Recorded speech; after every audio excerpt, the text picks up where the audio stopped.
Fala pessoal, tudo bem? Sejam muito bem-vindos de volta ao canal. Se você não me conhece, eu me chamo Felipe Lobac, eu sou colecionador e no vídeo de hoje eu vim aqui para compartilhar com vocês alguns dos personagens que marcaram a minha infância.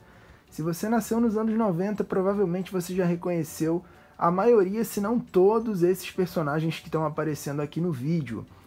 Nesse período a gente tinha uma programação muito rica na televisão aberta, o que não existe mais hoje. Então é natural que esse tipo de projeto ele não tenha tanto investimento como aconteceu no passado. Então as crianças dos anos 80 e 90 foram premiadas com entretenimento de alta qualidade, com programas que tinham um alto investimento e assim era feito um trabalho realmente que tinha uma estrutura enorme por trás funcionando para chegar até a sua televisão. E naturalmente tudo isso virava brinquedo. Então, no vídeo de hoje eu vou mostrar alguns desses brinquedos de alguns dos personagens que marcaram a minha infância. É claro que tem muitos outros aí dos anos 90, inclusive que eu já fiz vídeos aqui no canal, como as Tartarugas Ninja, os Power Rangers, os Simpsons e por aí vai, né? São muitos os personagens e muitos os brinquedos.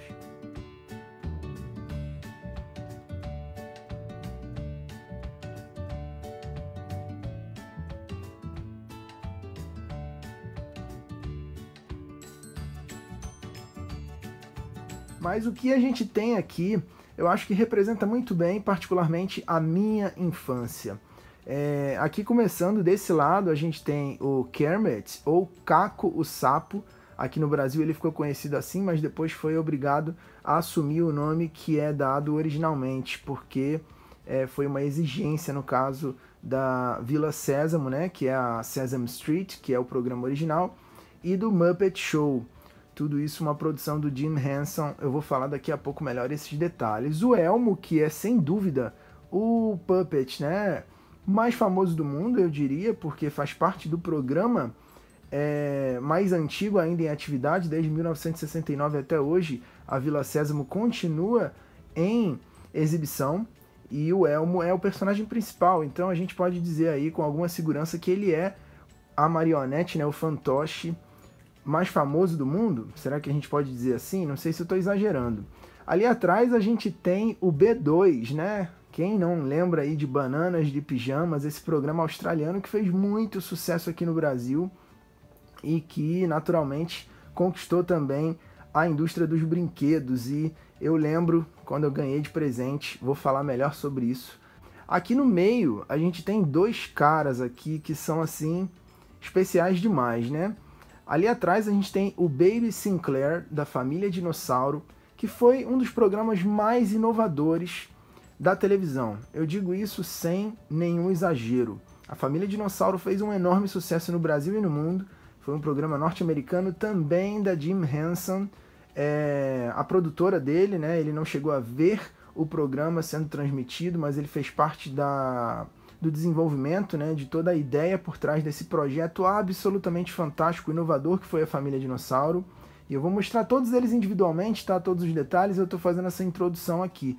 Esse aqui é o porteiro do Castelo Rá-Tim-Bum. O Castelo Rá-Tim-Bum foi o melhor programa infantil já produzido na televisão brasileira.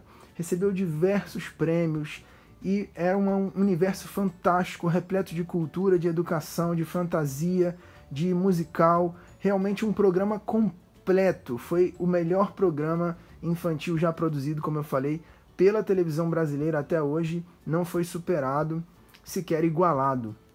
Então é um legado enorme. E o porteiro, ele representa a entrada ali do castelo, isso quer dizer, a porta que se abre para esse mundo mágico, né, que tudo acontecia lá dentro. Se você naturalmente assistiu, você vai lembrar que não existe nada similar hoje, infelizmente, para essa nova geração, né? Mas a gente vai falar um pouco melhor sobre isso daqui a pouco. Aqui talvez a gente tenha um personagem que algumas pessoas possam não reconhecer, porque ele não está tão parecido assim, mas é o Júlio do Cocoricó, que é também um dos fantoches há mais tempo em exibição na televisão. Nesse caso agora não necessariamente na televisão, porque ele está com o canal no YouTube, né, do Fernando Gomes, que foi o idealizador e também o manipulador e dublador do personagem, tanto no Cocoricó quanto nos outros programas que ele participou. Aqui a gente tem a Emília do Sítio do Pica-Pau Amarelo, que juntamente com o Castelo Rá-Tim-Bum foi um dos maiores programas infantis da televisão brasileira.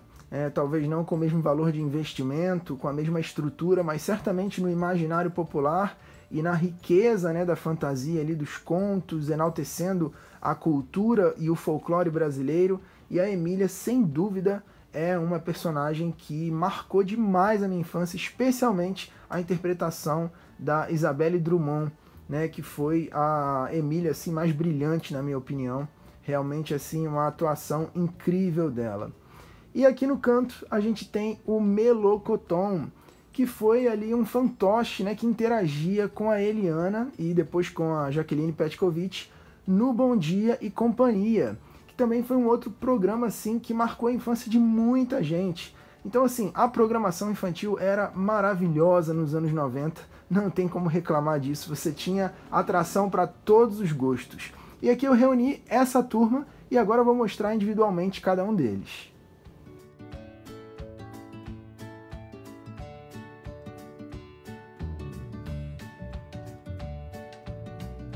Iniciando então com essa belíssima boneca de pano que toma vida na obra de Monteiro Lobato, que é a Emília, provavelmente uma das bonecas mais famosas do Brasil.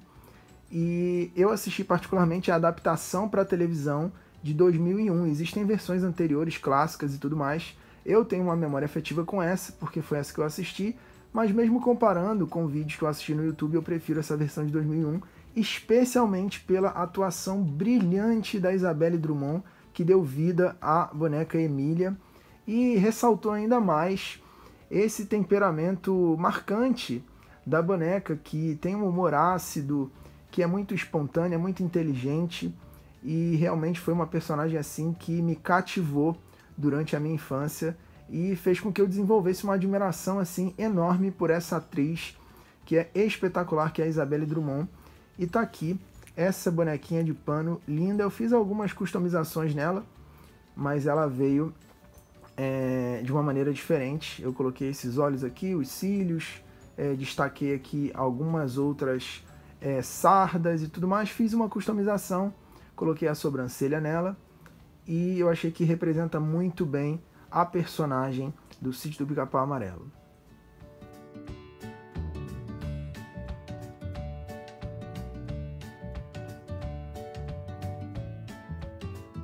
Dando sequência agora com o porteiro do Castelo Rá-Tim-Bum, ele que era um boneco manipulado também, como se fosse um fantoche, apesar de ter esse aspecto mecânico. O porteiro era responsável por guardar a entrada no castelo, liberar a entrada, na verdade, cobrando ali uma senha, propondo um desafio que precisava ser solucionado para que as portas fossem abertas. Durante esse período a gente teve muitos bonecos manipulados na televisão brasileira, e até hoje, na verdade, né, a gente tem, por exemplo, o Louro José. Então é uma tradição dos bonecos manipulados na televisão, e o porteiro do castelo era um deles. Mas nessa coleção a gente também tinha o Mal, que também era um fantoche, né, um boneco manipulado. Tinha o companheiro dele, que eu não me lembro o nome agora. Esses aqui são os personagens que tinham na coleção. Eu decidi pelo porteiro porque eu acho que ele representa muito bem o castelo, né? Afinal de contas ele guarda a entrada. E, como eu falei, foi um dos melhores programas e marcou demais a minha infância, não perdia nenhum episódio.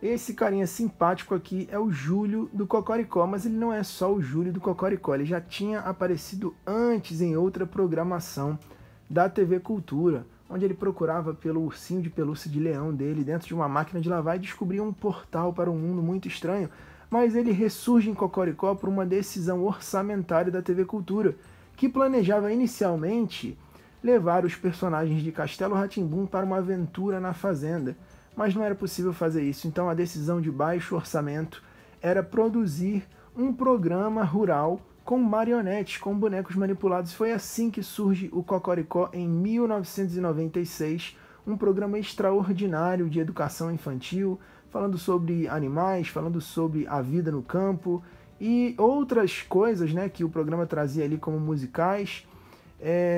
E o protagonista era o Júlio, né, manipulado, dublado, idealizado por Fernando Gomes, que até hoje tem um canal que eventualmente tem alguma participação especial, mas que fundamentalmente faz ali manipulações e vídeos, né, do Júlio. Você também encontra o canal do Cocoricó aqui no YouTube, onde você consegue conhecer esse trabalho maravilhoso que marcou a minha infância e certamente a infância de muitas outras pessoas. Essa figura aqui, ela foi produzida por um período curto de tempo pela Multibrink, se não me engano, e ela não é originalmente desse jeito, tá? Esse daqui foi adaptado. E quais foram as adaptações? Eu cortei a blusa dele para que ela ficasse aberta, ela era costurada inicialmente. Eu tingi essa blusa de verde, porque ela era inteiramente azul com listras brancas, então eu tingi de verde. E eu também fixei esse boné na cabeça dele, que era de um senhor cabeça de batata, porque o boné dele vivia soltando e se perdendo, e o Júlio é um personagem que ele sempre está com boné, então eu não poderia deixá-lo sem o boné, que é uma característica marcante do personagem. Apesar de não ser exatamente igual o personagem do programa, eu achei que essa figura aqui representa muito bem o Júlio e traz aquela memória afetiva desse programa que marcou demais a minha infância.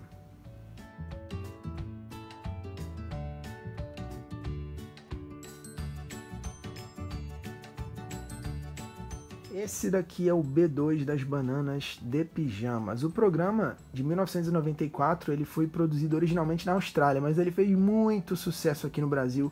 Eu era apaixonado por esse programa e quando lançaram essa linha de brinquedos aqui, todas as crianças queriam ter uma banana com seu pijama listrado em casa. E eu não fui diferente, eu queria muito esse brinquedo, mas ele era caro na época, eu não lembro quanto, mas ele era caro. Eu devia ter cerca de 5, 6 anos de idade, talvez um pouco mais ou um pouco menos, não lembro ao certo, mas eu pedia demais pelo B2 especificamente, porque eu queria o B2, por alguma razão.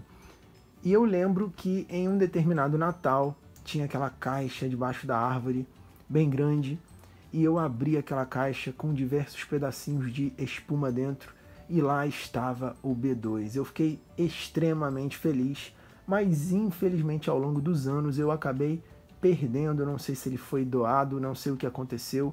Eu tenho a maioria dos meus brinquedos desde a época da infância que eu guardava e preservava muito bem, mas essa banana de pijama especificamente eu não sei qual foi o fim que levou.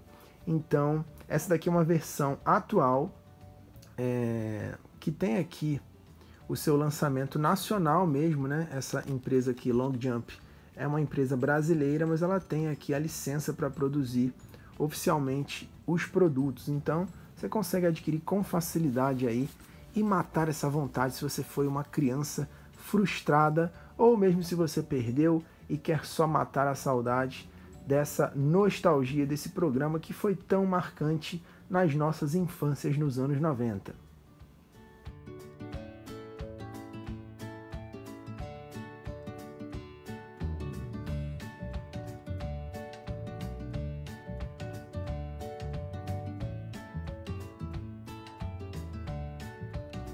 Esses dois personagens aqui, muito provavelmente você conhece. Esse é o Kermit, esse é o Elmo. Provavelmente os dois bonecos de manipulação mais famosos do mundo. Eu vou começar por esse aqui, que sem dúvida é o personagem e a criação mais icônica do Jim Henson, que tem, né, a sua produção aí muito bem reconhecida. Tem um documentário no Disney Plus que você conhece toda a história, a trajetória dele. Mas o Kermit, sem sombra de dúvida, ganhou um protagonismo especialmente por causa das redes sociais. Muita gente conhece o sapo pelos memes e não necessariamente conhece a história e a importância dele.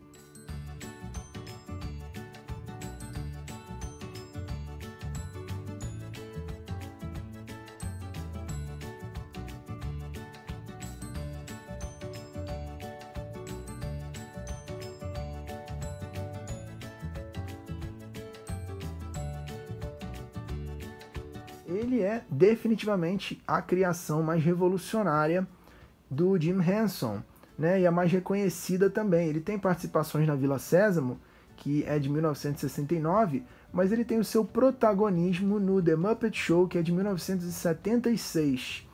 E ele, naturalmente, rompe as fronteiras do programa e faz participações em diversos programas de entrevistas, aparições em outros programas também, e tem o seu reconhecimento, inclusive, na Calçada da Fama. Então, o Kermit é uma personalidade. Ele supera a questão de ser apenas um boneco de manipulação e ele assume, né, uma forma mesmo no imaginário popular, na cultura pop, se transformando nesse personagem tão icônico que acabou ficando conhecido para muita gente apenas como um meme, quando na verdade ele é muito mais do que isso. E o Elmo, que em algumas cenas, em alguns episódios da Vila Sésamo, inclusive aparece interagindo com o Kermit, ele na verdade é o protagonista da Sesame Street, né? O nome original da Vila Sésamo, como ficou conhecido aqui no Brasil. E ele tem esse timbre de voz agudo, né? Um pouco irritante para algumas pessoas, mas até hoje, desde 1969, está em exibição. Você encontra o canal da Sesame Street aqui no YouTube. E você tem, né, todos os canais ali de comunicação das mídias sociais, onde você acompanha toda a trajetória desse programa tão icônico. E o Elmo é o protagonista desse programa e foi também o brinquedo mais vendido em 1996. Tem um programa do History Channel falando exclusivamente sobre isso, da série Brinquedos que Mudaram o Mundo, onde para você conseguir um boneco como esse aqui, né, que você fazia cócegas e tudo mais nele, o Tickle Me Elmo, era uma verdadeira loucura. Eu vou deixar o episódio aqui embaixo se você tiver interesse em assistir. Então, além de ser uma das marionetes mais famosas do mundo em atividade, né, em exibição até hoje, ele também foi um dos brinquedos mais vendidos. Então tem uma história muito relevante que supera todo esse universo do programa.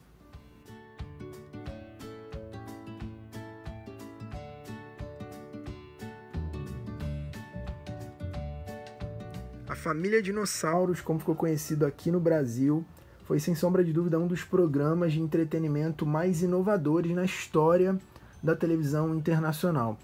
Além da questão tecnológica, mesmo com o uso de bonecos animatrônicos, o roteiro da série era excepcional. A adaptação de dinossauros antropomórficos assumindo ali papéis de seres humanos em uma vida cotidiana moderna e tratando de temas assim muito relevantes, como igualdade de gênero, falando sobre assuntos ali de crítica social, né, como distúrbio familiar. E o personagem central que ganhou o protagonismo da série foi exatamente esse carinha aqui, o Baby, porque ele era absolutamente assim impossível, teimoso, respondão e causava vários distúrbios familiares, onde ele protagonizava esses distúrbios. Então você tinha uma crítica social com humor ácido e foi um programa que agradou crianças e adultos, assim, era absolutamente fantástico. E grande parte do sucesso dessa série aqui no Brasil foi exatamente por conta da dublagem brasileira, que foi fantástica, principalmente do Baby, que foi feito pela Marissa Leal, com um tempo, com um timbre, né, uma adaptação ao contexto brasileiro e frases que ficaram eternizadas aí no imaginário popular, como não é mamãe e muitas outras. E a conclusão foi que o brinquedo do Baby era um objeto de desejo absoluto, todo mundo queria esse brinquedo. Não somente aqui no Brasil, no mundo todo, principalmente nos Estados Unidos, mas aqui ele foi produzido pela Mimo, a mesma empresa que produziu o Fofão. Eu fiz um vídeo recentemente do Fofão, vou deixar o link aqui abaixo. Quando criança, eu não tive a oportunidade de ter esse brinquedo aqui, apesar de ter desejado assim profundamente. Foi um desejo que eu consegui realizar anos mais tarde, já adulto, e esse daqui ele tá em perfeito estado de conservação como novo. Ele só não funciona mais, não fala, porque aí também seria exigir demais, o tempo cobra o seu preço. Mas esse brinquedo aqui definitivamente é um dos mais marcantes, não somente pelo brinquedo, mas obviamente pela importância do programa, como eu falei, que revolucionou a indústria do entretenimento.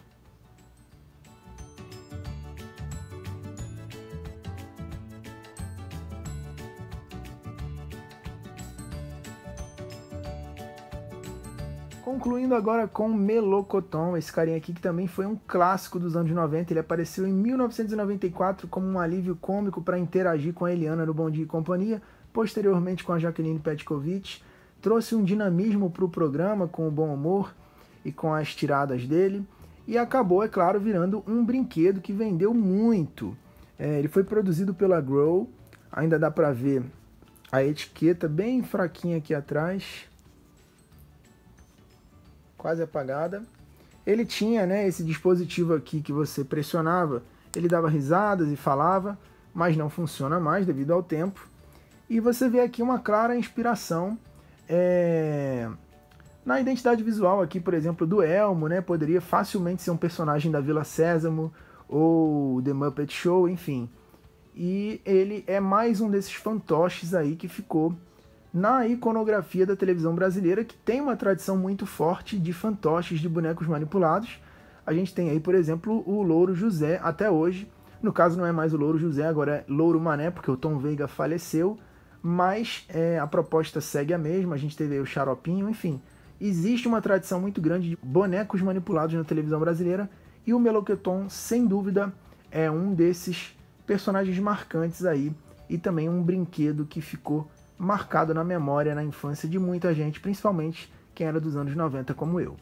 Então é isso, pessoal. Se você curtiu esse vídeo, não esqueça de deixar o seu like aqui abaixo para me ajudar, e comenta qual desses programas você assistia, se você teve algum desses brinquedos, ou se você assistiu a algum outro programa e teve algum outro brinquedo que marcou a sua infância. Vamos conversar aqui abaixo. Deixa o sininho das notificações ativado, e é claro, se você ainda não é inscrito no canal, você está perdendo seu tempo. Tem muito conteúdo semelhante a esse que com certeza você vai gostar, e você pode aproveitar e compartilhar para os seus amigos. Se você quiser ver todos os detalhes da minha coleção e ficar sabendo também de todas as novidades que eu vou trazer aqui no canal em primeira mão, é só você me seguir na minha rede social, o link vai ficar aqui abaixo. Então é isso, pessoal, um forte abraço, eu encontro vocês no próximo vídeo.